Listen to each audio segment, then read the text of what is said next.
오늘은 오직 은혜, 오직 믿음이라는 제목으로 창세기 5장 1절에서 32절까지의 말씀을 함께 생각해 보겠습니다. 김마리아 시인이 쓴 소를 지붕 위에 올려라 라는 시가 있습니다. 소를 지붕 위에 올리라는 아버지의 말씀에 불평 없이 하는 집안은 어머니, 아들, 딸 서로 힘을 합해 소를 지붕 위에 올리는 집안은 뜻이 맞으니 웃음꽃이 피니 날로 날로 부자 되고, 소를 지붕 위에 올리라는 아버지의 말씀에 툴툴거리는 집안은 어머니, 아들, 딸 서로 눈치 보며 말도 안 되는 소리라고 하는 집안은 뜻이 갈라지니 시끄러우니 가난이 가난을 물고 오고. 옛날 어느 마을에 부자가 되고 싶은 두 친구가 있었습니다. 그런데 한 친구는 점점 재물이 늘어 부자가 되는데 다른 친구는 재산이 점점 줄어 가난하게 되었습니다. 가난한 친구는 부자 친구를 찾아가서 물었습니다. 이복의 친구, 어떻게 하면 나도 자네처럼 부자가 될 수 있겠는가? 자네와 나는 어릴 적부터 친구이니 내가 가르쳐 줌세. 잘 보게. 이렇게 말하더니 갑자기 아들을 불러 말했습니다. 외양간에 소를 끌고 나와 지붕 위로 좀 올려라. 그러자 아들이 아주 큰 소리로 예 아버지 하고 대답하더니 이유도 묻지 않고 소를 끌고 나왔습니다. 며느리가 보고 뛰어나와서 여보, 이게 무슨 일이래유? 하고 묻자 몰라, 아버지가 소를 지붕으로 끌어올리라고 하시네. 그러자 며느리는 하던 일을 멈추고 소 엉덩이를 때리면서 이놈의 소야 빨리 올라가라 하고 거드는 것이었습니다. 이 모습을 보고 뛰어나온 부자 친구의 마누라도 부직갱이를 가지고 나와서 소 궁둥이를 때리며 지붕 위로 올리려고 애썼습니다. 그제서야 부자 친구가 말했습니다. 됐다, 이제 그만 소를 외양간으로 끌고 가라. 식구들은 두말하지 않고 소를 외양간으로 다시 끌고 갔습니다. 친구, 잘 보았는가? 집에 돌아온 가난한 친구가 급히 아들을 불러 말했습니다. 외양간에 소를 끌고 나와 지붕 위로 좀 올려라. 그런데 그 아들놈은 눈을 크게 뜨고 뭐라고요? 우리 아버지 큰일 났네. 벌써 노망이 드셨네. 며느리가 듣고 뛰어나와서 무슨 일이래유? 하고 묻자 몰라, 아버지가 소를 지붕으로 끌어올리라고 하시네. 며느리는 아버님, 지금 제정신이세요? 안방에 있던 친구의 마누라가 방문을 꽝 걷어차고 나와서 네 아버지가 드디어 실성을 했구나. 귀신은 뭐하나 저 영감탱이 안 잡아가고 하는 것이었습니다. 여러분, 소를 지붕 위에 올려라는 그 시의 뜻을 이해하시겠습니까? 지난 주일에 이어 오늘 본문에 또 다른 가문이 소개되고 있습니다. 셋의 가문입니다. 셋이 누구입니까? 아담과 하와의 셋째입니다. 아담과 하와의 셋째 아들이 누구라고요? 셋입니다. 기억하기 쉽죠? 원어로는 쉐트입니다. 욕 같지요? 기억하시라고 자세히 설명을 드립니다. 쉐트의 탄생이 지난주일 본문에 기록되었습니다. 창세기 4장 25절 말씀 한번 다 함께 읽어보겠습니다. 아담이 다시 자기 아내와 동침하매 그가 아들을 낳아 그의 이름을 셋이라 하였으니 이는 하나님이 내게 가인이 죽인 아벨 대신에 다른 씨를 주셨다 함이며, 사랑하는 아들 아벨을 잃고 첫째 가인마저 떠나버린 그 나날들을 눈물바람으로 하나님을 원망하며 살았을 것입니다. 선악과를 따먹고 에덴 동산에서 쫓겨난 아담과 하와, 또 동생 아벨을 죽이고 아담과 하와를 떠나 노 땅으로 온 가인. 인류는 계속해서 하나님에게서 점점 더 멀어지고 있었습니다. 하지만 하나님은 인류를 구원하시기 위한 하나님의 그 사랑과 구원의 역사를 이루어 가십니다. 아담과 하와에게 다시 아들을 주셨습니다. 셋이라고 하는 이 셋 이름의 뜻은 대신 주셨다입니다. 아벨 대신에 또 하나의 씨를 하나 더 주셨다는 말입니다. 믿음의 계보를 멈추지 않고 이루시겠다고 하는 하나님의 그 뜻과 의지를 뜻합니다. 창세기 1장 28절, 하나님이 그들에게 복을 주시며 하나님이 그들에게 이르시되 생육하고 번성하여 땅에 충만하라. 땅을 정복하라. 바다의 물고기와 하늘의 새와 땅에 움직이는 모든 생물을 다스리라 하시니라. 불순종으로 인한 타락에도 불구하고 약속하신 복을 신실하게 베푸시는 하나님의 은혜를 볼 수가 있습니다. 이 은혜와 복은 아담과 하와에게 위로가 되었습니다. 또 소망이 되었습니다. 여러분, 우리 하나님은 말씀하신 것, 약속하신 것을 절대 지키시는 분이십니다.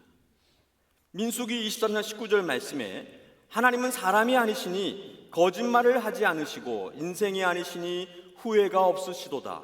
어찌 그 말씀하신 바를 행하지 않으시며 하신 말씀을 실행하지 않으시랴. 예수님께서도 마태복음 24장 35절 말씀에 천지는 없어질지언정 내 말은 없어지지 아니하리라고 말씀을 하셨습니다. 하나님의 말씀, 그리고 그 말씀인 성경은 모두 성취되어집니다.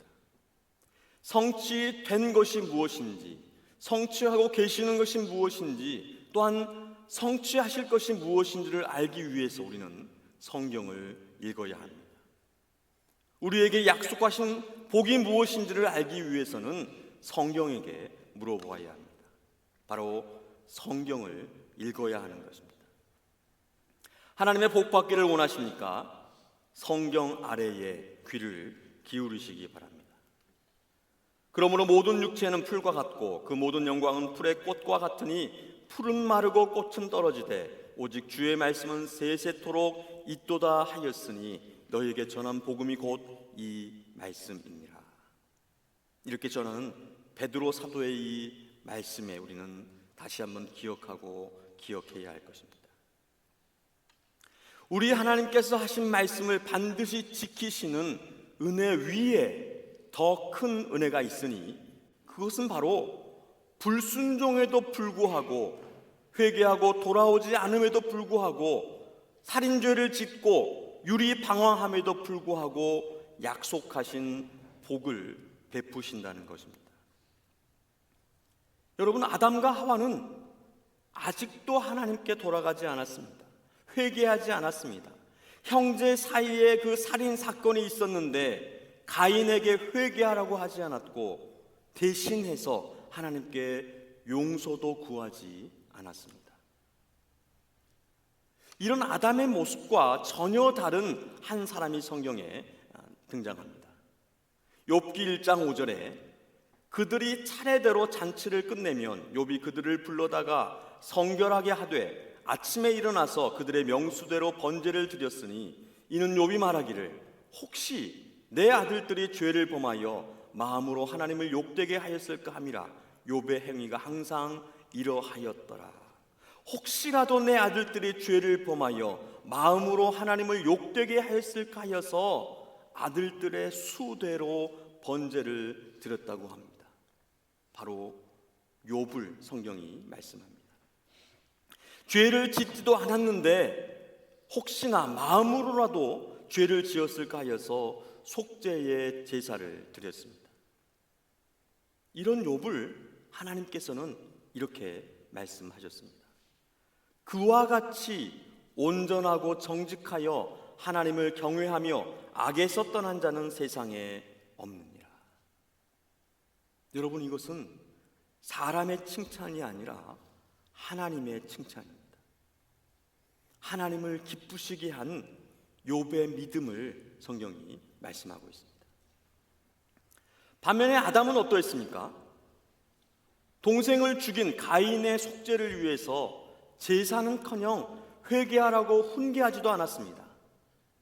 자식을 말해 뭐합니까? 자신도 회개하지 않고 하나님께 돌아가지 않았습니다. 이런데도 하나님은 셋째 아들 셋을 주시며 하나님의 복과 위로를 베푸셨습니다. 아들뿐만 아니라 손자도 주셨습니다. 셋도 아들을 낳고 그의 이름을 에노스라 하였으며 손자의 이름이 에노스입니다. 에노스의 뜻은 사람이라는 뜻입니다. 할아버지 아담과 그 뜻이 같습니다. 아담도 그 이름의 뜻이 사람인데, 그런데 에노스는 병들거나 마침내 죽게 되는 인간의 그 연약함과 한계를 확인시켜주는 그러한 이름입니다. 그리고 그 이름 뒤에 추가 설명이 있습니다. 그때에 사람들이 비로소 여호와의 이름을 불렀더라. 성경에서 하나님의 이름을 부르는 것은, 특별히 여호와 하나님의 이름을 부르는 것은 그 안에는 언약이라고 하는 뜻이 담겨 있습니다. 바로 사람과 약속하신 하나님, 여호와 하나님이십니다. 그래서 여호와 이름을 부르는 것은 제사를 의미하는 것이고 예배를 의미하는 것입니다. 그제서야 비로소 사람들이 제사, 예배를 드렸다. 그동안 아담이 드렸던, 또한 가인이 드렸던, 아벨이 드렸던 개인의 제사가 드려졌다면, 또한 아벨의 죽음 후에 제사가 멈췄다면 에노스를 시작으로 다시 제사가 재개되었고 사람들이 함께 모여 제사, 예배를 드렸다는 것입니다. 그리고 이어서 아담의 계보, 믿음의 계보가 기록되어 있습니다. 지난주에 살펴본 가인의 가문은 하나님을 떠난 불신앙의 계보였습니다. 모세는 이 불신앙의 계보와 믿음의 계보를 대조해서 기록했습니다. 불신앙의 계보, 불신앙의 가문은 먼저 성을 쌓았습니다. 반면에 믿음의 가문은 제단을 쌓았습니다. 에노스, 사람의 그 연약함, 무지함, 무능함, 그 한계를 깨닫고 여호와 하나님의 이름을 불렀습니다. 하나님을 예배했습니다. 하나님께로 돌아갔습니다. 바로 믿음의 그 계보, 믿음의 가문의 그 시작을 알고 있는 것입니다. 여러분, 믿음의 계보는, 믿음의 가문은 바로 예배로 시작됩니다. 믿음의 사람은 하나님의 이름을 부르는 것입니다. 사람이 마음으로 믿어 의에 이르고 입으로 시인하여 구원에 이르느니라. 누구든지 여호와의 이름을 부르는 자는 구원을 얻으리니. 믿음으로 하나님의 이름을 부르는 자는 구원을 얻습니다. 믿음의 계보가, 믿음의 가문이 시작되어집니다. 믿음으로 우리 주 예수 그리스도를 부르시기를 축복합니다. 구원을 얻게 될 것이며 믿음의 가문을 이루실 것입니다. 하나님의 그 믿음의 계보를 시작하며 모세는 사람 창조의 대략을 다시 기록을 했습니다. 이것은 아담의 계보를 적은 책이니라. 하나님이 사람을 창조하실 때에 하나님의 모양대로 지으시되 남자와 여자를 창조하셨고 그들이 창조되던 날에 하나님이 그들에게 복을 주시고 그들의 이름을 사람이라 일컬으셨더라. 그리고 아담을 시작으로 셋으로 이어지는 족보를 기록했습니다. 바로 이 족보가 사실상 인류의 역사라는 말입니다.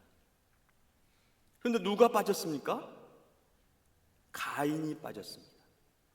가인은 이 계보에 들어가지 않았습니다. 아담으로 시작되어지는 인류의 족보가 성경의 세 군데에 등장합니다.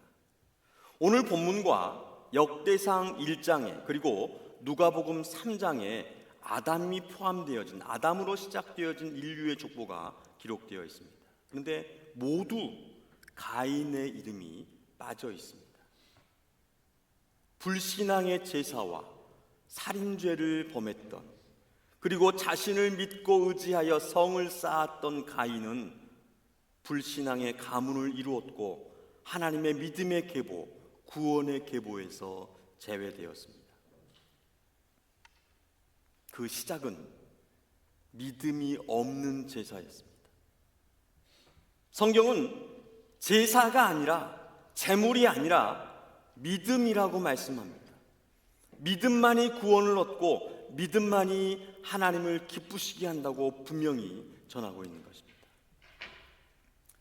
하지만 믿음은 말로만, 생각으로만 하는 형이상학적이고 추상적인 것이 아니라 삶으로, 열매로 온전해지는 것입니다.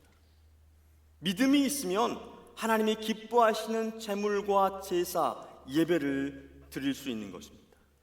하나님 중심의 삶을 사는 것입니다. 하나님 말씀에 순종합니다. 하나님의 역사에 동참합니다. 팀샬, 바로 하나님을 선택한다는 말입니다. 아담은 130세에 자기의 모양, 곧 자기의 형상과 같은 아들을 낳아 이름을 셋이라 하였고, 아담은 셋을 낳은 후 800년을 지내며 자녀들을 낳았으며 그는 930세를 살고 죽었더라. 아담이 셋을 몇 세예요? 130세에 낳았습니다. 그리고 800년 동안 살면서 수많은 자녀와 자손을 보았다고 그럽니다. 그리고 아담은 930세에 죽었습니다. 이게 사실일까요? 이게 가능한 것입니까? 창세기 5장에 등장하는 10명의 사람들, 그들의 평균 수명은 858세입니다. 그런데 7번째 에녹은 죽지 않고 하나님이 데려가셨다, 이렇게 성경은 기록하고 있는데, 죽지 않고 하나님께 데려간 그 에녹을 빼면 평균 수명이 912세입니다. 여러분, 몇 살까지 살고 싶으세요? 기네스 기록에 가장 오래 산 사람, 프랑스 사람 잔 칼망입니다. 그녀는 1875년 2월 21일에 태어나 122년 164일을 살고 1997년 8월 4일에 세상을 떠났습니다. 시편 90편 모세의 시에 의하면 우리의 연수가 70이요 강건하면 80이라고 했습니다. 그런데 창세기 5장의 사람들은 어떻게 이렇게 오래 살 수 있었을까요? 그 정확한 이유는 알 수가 없습니다. 하지만 과학적, 신학적으로 추측할 수 있는데요. 우선 과학적으로는 그 당시는 노아의 홍수 이전으로 하늘에 궁창이 있었습니다.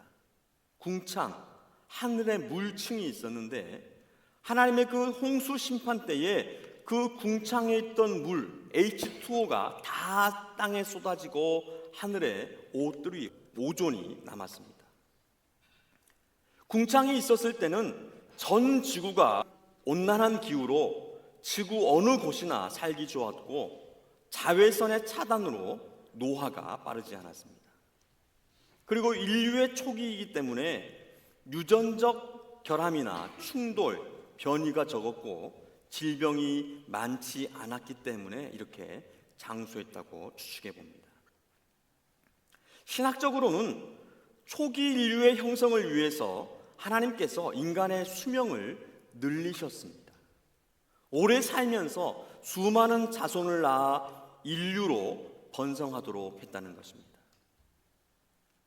무엇보다도 성경이 분명히 전하고 있는 것은 하나님께서 생명의 주권을 가지고 인간의 생사화복을 주관하신다는 것입니다. 하나님께서 하셨다는 것입니다. 죽이기도 하시고 살리기도 하시는 하나님께서 이 장수의 역사를 이루셨다는 그런 말입니다. 아담이 셋을 낳고 셋이 에노스가 게난을 낳았습니다. 여러분, 게난의 뜻은 슬픔입니다. 게난이 마할랄레를 낳았습니다. 마할랄레의 뜻은 하나님을 찬양하다입니다. 마할랄렐이 야렛을 낳았습니다. 야렛의 뜻은 내려오다입니다. 야렛이 에녹을 낳았습니다. 여러분, 이 에녹은 지난 주일에 살펴본 가인의 아들 그 에녹과 이름이 같습니다. 뜻도 같습니다. 가인은 아들을 낳고 에녹이라고 이름했고 성을 쌓아서 그 아들의 이름을 붙여 에녹성이라고 했습니다. 지난주에 말씀드린 것처럼 에녹의 뜻은 봉헌하다, 사용하기 시작하다라는 뜻입니다. 가인의 계보에서는 하나님을 떠난, 하나님을 믿지 않는 인간의 시대가 시작되었지만 셋으로 시작되어지는 믿음의 계보에서는 이 에녹이 하나님께 드려졌다고 하는 뜻으로 해석되어진다는 것입니다. 그래서 에녹은 오늘 본문이 말씀하는 것처럼 하나님과 동행했고 죽지 않고 하나님께서 데려가셨습니다.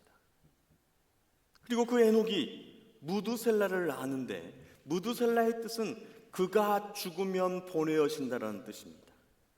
무두셀라가 라멕을 낳았습니다. 라멕을 기억하십니까? 지난 주일에 가인의 5대 손 라멕, 강한 자라는 뜻의 그 라멕, 그 이름처럼 2명의 아내를 맞이했던 라멕, 그 라멕과 이름이 같은 그 뜻도 같은 라멕이 무두셀라에게서 태어나게 되었습니다. 그런데 이 라멕의 뜻 가운데에는 절망이라고 하는 뜻도 담겨 있습니다. 이 절망의 이름을 가진 라멕이 노아를 낳았는데 그 노아의 이름의 뜻은 안식, 쉼, 위로라는 뜻입니다. 여러분, 이 10명의 이름의 뜻을 연결하면 무엇이 되는 줄 아십니까? 인류 구원의 메시아를 예표하는 예언과 메시지가 되어집니다. 오실 예수 그리스도에 대한 설명과 예언이 된다는 말입니다. 10명의 이름의 뜻을 연결하면 이런 문장이 됩니다. 사람이 보상을 받고 연약하여 슬픔 가운데 있지만 하나님을 찬양하면 하나님이 내려오사 헌신된 자를 통해서 그가 죽으면 심판이 오고 절망 속에서도 위로와 안식을 주실 것이다. 인류 역사 가운데 담겨진 하나님의 메시아 예언이 기록되어졌다는 그런 사실입니다. 믿음의 계보를 통해서 인류를 구원하시겠다고 하신 하나님의 약속이 이 5장에 기록되어져 있는 것입니다. 여러분, 하나님께서 아담에게 왜 또다시 셋을 주셨을까요?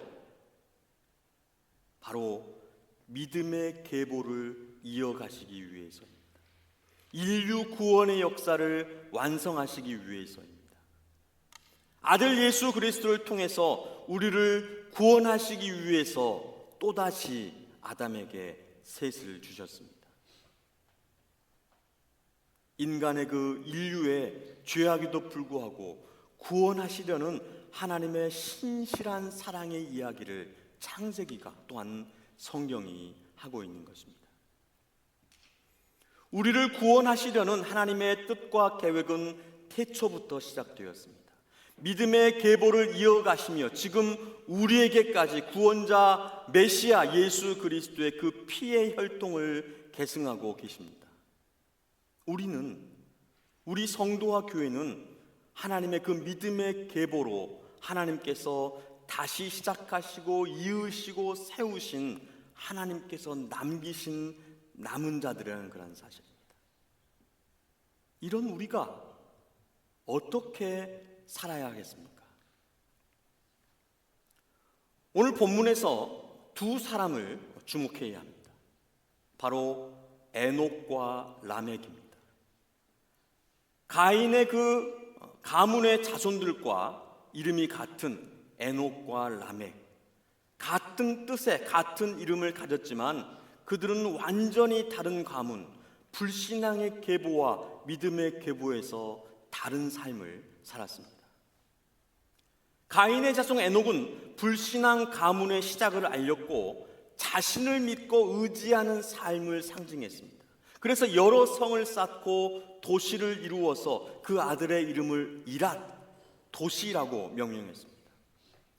하지만 셋의 자손 에녹은 하나님께 드려진 자가 되어서 하나님과 동행했고 죽지 않고 하나님께서 데려가셨습니다. 성경은 셋의 자손 에녹이 하나님과 동행했다고 두 번이나 강조해서 22절과 24절에 기록을 했습니다. 팀 샬, 가인의 자손 에녹은 세상을 택했고 셋의 자손 에녹은 하나님을 택했습니다. 이름이 운명을 정하는 것이 아니라 선택이 운명을 결정합니다. 무엇을, 누구를 선택하느냐에 그 운명이, 구원이 달려있는 것입니다. 여러분, 무엇을 선택하시겠습니까? 여러분, 누구를 선택하시겠습니까? 세상입니까? 하나님입니까? 다음은 라멕입니다. 가인의 자손 라멕은 강한 자로 예쁜 아내 둘을 맞이했습니다. 그 자녀들을 통해서 부와 권력을 거머쥐었고 흥에 겨운 신나는 삶을 살았습니다. 그야말로 성공했습니다. 반면에 셋의 자손 라멕은 절망의 사람이었습니다. 라멕은 182세에 아들을 낳고 이름을 노아라여 이르되 여호와께서 땅을 저주하심으로 수고롭게 일하는 우리를 이 아들이 안위하리라 하였더라. 셋의 자손 라멕은 죽도록 고생을 하고 수고를 했습니다. 절망 속에 살았습니다. 그래서 그 아들의 이름을 안위, 위로, 쉼이라는 뜻의 노아로 이름을 지었습니다. 아니, 믿음의 가문에서 수고라니요, 절망이라니요. 아니요, 믿음의 가문에도 수고와 절망이 있습니다. 여러분, 예수님께서 타신 배가 풍랑을 만나 파선하게 되었습니다. 제자들이 죽을까 두려워서 예수님을 급히 깨웁니다. 아니, 예수님께서 배에 타셨는데 풍랑이라니요. 예수님이 배에 타셔도 풍랑이 일 수 있습니다. 여러분, 룻기 1장 이렇게 시작합니다. 사사들이 치리하던 때에 그 땅에 흉년이 드니라. 유다 베들레헴의 한 사람이 그의 아내와 두 아들을 데리고 모압 지방에 가서 거류하는데, 이방 여인, 모압의 여인 룻을 기록하는데 그 룻 1장 1절이 이렇게 시작을 하는 것입니다. 사사들이 치리하던 때에 그 땅에 흉년이 드니라. 그 땅에 흉년이 들었다. 여러분, 그 땅은요, 가나안 땅입니다. 하나님이 이스라엘을 출애굽시켜서 들이신 젖과 꿀이 흐른다고 하는 그 가나안 땅입니다. 그런데 그 땅에 흉년이라니, 이게 말이나 되는 것입니까? 여러분, 예수를 믿어도 고난이 있습니다. 눈물과 한숨이 그치질 않습니다. 반면에 예수 믿지 않는 사람들이 더 잘되고 행복하고 강한 것 같습니다. 그래서 우리는 예수 믿지 않는 세상 사람들처럼 살고 싶어 합니다. 가인의 자손 라멕같이 살고 싶어 한다는 것입니다.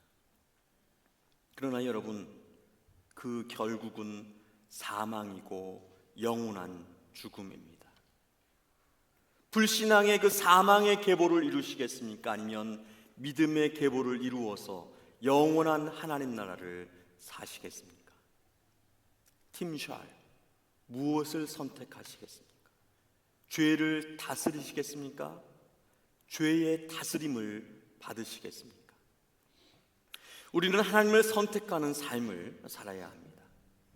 하나님을 택하시는, 죄를 다스리시는 그러한 삶을 사시기를 축복합니다. 그런데 여러분, 셋은 그가 택하지 않은 믿음의 계보에서 태어났습니다. 셋은 아무것도 하지 않았습니다. 근데 믿음의 계보를 이어갑니다. 자식들을 자기가 낳고 싶어서 낳은 것이 아니고 하나님께서 낳게 하셨습니다.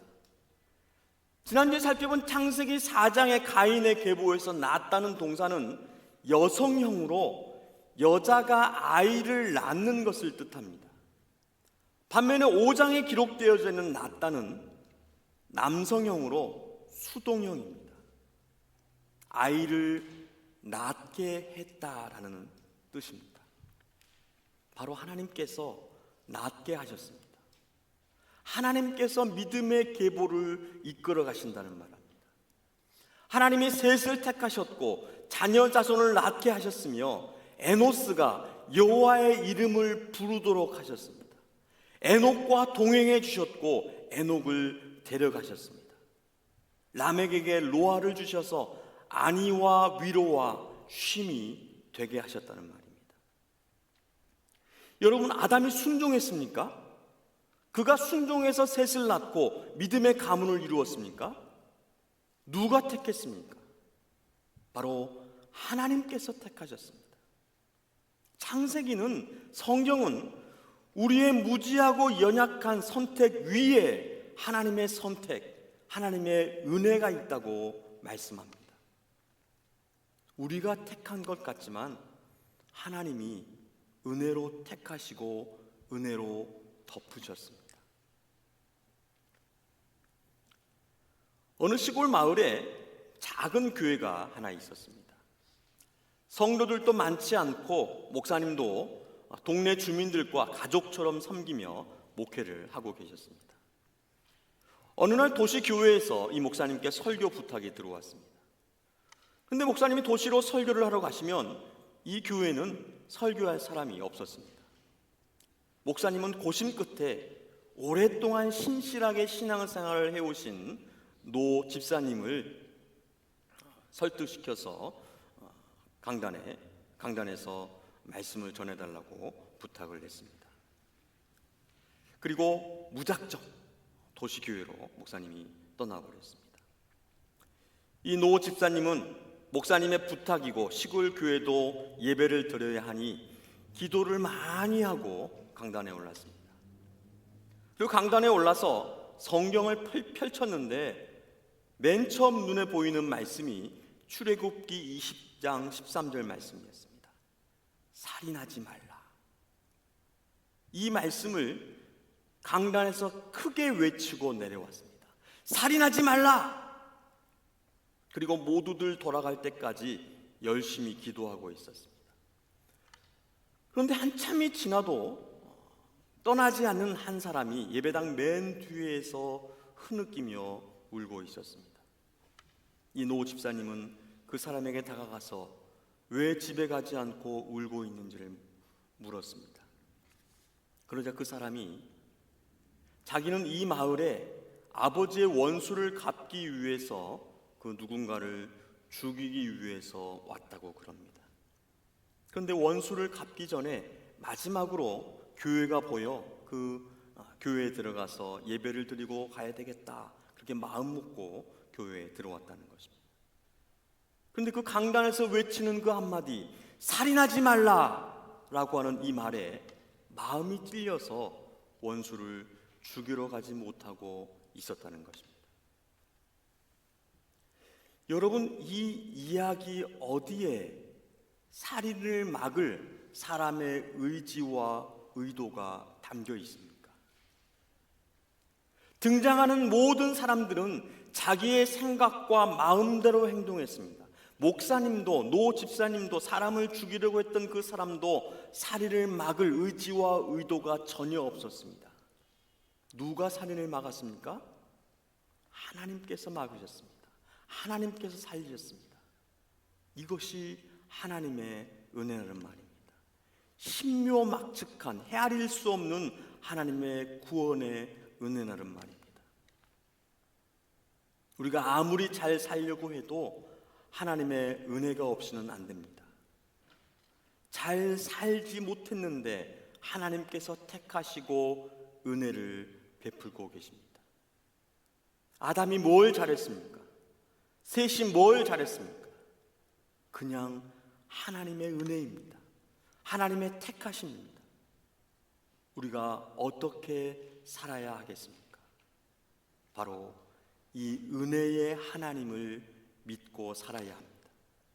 믿음으로 살아야 합니다. 여호와의 이름을 부르며 예배하며 살아야 합니다. 그러면 우리는 언젠가 믿음의 계보를 이어가고 있을 것이며 하나님 나라의 당도에 있을 것입니다. 인생의 눈물과 한숨 속에서 고통스러워할 때 하나님은 우리에게 위로와 쉼을 주실 것이고 세상으로부터 우리를 품어 보호해 주실 것입니다. 찢겨진 상처를 싸매어 주실 것이며 원수들을 심판하실 것입니다. 여러분, 우리의 태생과 인생, 구원과 천국은 하나님의 은혜가 아니고서는 설명할 길도 이룰 길도 없습니다. 오직 은혜이며 오직 믿음입니다. 너희는 그 은혜에 의하여 믿음으로 말미암아 구원을 받았으니 이것은 너희에게서 난 것이 아니요 하나님의 선물이라. 이 선물을 받고 누리시는 우리 모두가 되시기를 주님의 이름으로 축원드립니다.